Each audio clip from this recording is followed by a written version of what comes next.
Halo, Assalamualaikum warahmatullahi wabarakatuh. Om Swastiastu, Namo Buddhaya, Salam Sejahtera, Salam Kebajikan. Saya Daguntur Rahayu, peserta Latsar Angkatan 40, gelombang 8. Saya di sini ditugaskan untuk meresum komitmen mutu. Komitmen adalah layanan yang diberikan oleh aparatur sipil negara kepada masyarakat. Lalu mutu adalah suatu standar yang dijadikan pedoman untuk mengukur capaian hasil kerja. Jadi artinya apa? Komitmen mutu itu adalah layanan yang diberikan oleh aparatur sipil negara terhadap masyarakat sehingga dapat memberikan tujuan kepuasan masyarakat. Tujuannya adalah membuat masyarakat menjadi puas. Emang ada apa sih dengan komitmen mutu harus dibahas? Karena gini, kita sebagai ASN itu mempunyai 3 fungsi yang tercantum dalam Undang-Undang Nomor 5 Tahun 2014, betul ya? Nah, itu yang pertama adalah sebagai pelaksana kebijakan publik, yang kedua sebagai pelayan publik, yang ketiga sebagai perekat dan pemersatu bangsa. 3 fungsi ASN ini harus baik tujuannya, harus membuat masyarakat menjadi puas, sehingga harus dipelajari tentang komitmen mutu ini. Oleh karena itu kita harus mengetahui tentang nilai dasar komitmen mutu. Nilai dasarnya komitmen mutu itu ada 4. Yang pertama efektivitas, yang kedua efisiensi, yang ketiga adalah inovasi, yang keempat adalah mutunya. Jadi apa sih itu efektivitas? Efektivitas itu adalah tercapainya target atau tujuan yang telah direncanakan. Jadi kalau kita merencanakan sesuatu dan tercapai, berarti itu efektif dong yang kita kerjakan. Yang kedua adalah efisiensi. Efisiensi bisa berhubungan dengan biaya, cost yang dikeluarkan. Jadi sumber daya yang kita pakai, cost yang kita keluarkan itu harus tepat realisasinya, tidak terbuang dengan sia-sia. Itu adalah efisien. Semakin banyak yang semakin banyak cost yang kita gunakan, semakin tidak efisien, gitu. Tapi semakin tepat guna semua cost yang kita gunakan semakin efisien, gitu. Inovasi itu adalah kegiatan untuk merubah sesuatu yang sudah ada mungkin atau memang belum ada, itu inovasi. Intinya membuat sesuatu hal yang baru, yang lebih baik, yang lebih baru atau mungkin lebih murah. Itu adalah inovasi. Yang keempat adalah mutu. Mutu itulah kondisi dinamis. Jadi penilaiannya secara subjektif. Orang per orang, masyarakat per masyarakat menilai suatu mutu layanan atau mutu produk itu bisa berbeda-beda uh, tergantung dari tindakan yang dilakukan atau pelayanan atau produk yang dihasilkan hari itu. Makanya ini harus dijaga. Kalau mutu kita sudah baik, dipertahankan. Kalau belum baik, maka ditingkatkan. Mungkin seperti itu. Jadi apa sih yang harus kita tahu tentang komitmen mutu ini selain nilai dasarnya?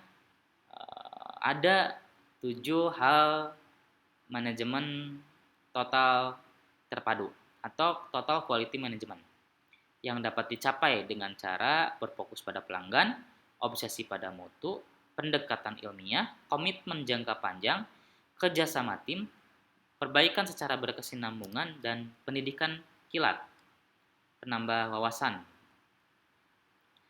Untuk menjaga komitmen mutu, kita harus benar-benar menyadari bahwa apa tujuan kita, apa peran kita, apa prosedur yang kita lakukan, apa hubungannya kita dengan mutu tersebut, dan apa kepemimpinan kita di dalam suatu produk atau suatu layanan tersebut. Gitu. Lalu yang ketiga adalah pendekatan inovasi. Inovasi barang atau jasa adalah cara utama di mana organisasi beradaptasi terhadap perubahan-perubahan yang ada di pasar. Dapat berupa teknologi, dapat berupa cara kerja, produk, layanan, sumber daya, itulah inovasi. Cara berinovasi itu ada 4 ya. Yang pertama itu penemuan. Jadi menemukan hal yang memang belum pernah ada sebelumnya, itu namanya penemuan. Itu salah satu inovasi. Yang kedua adalah pengembangan. Kalau pengembangan berbeda dengan penemuan.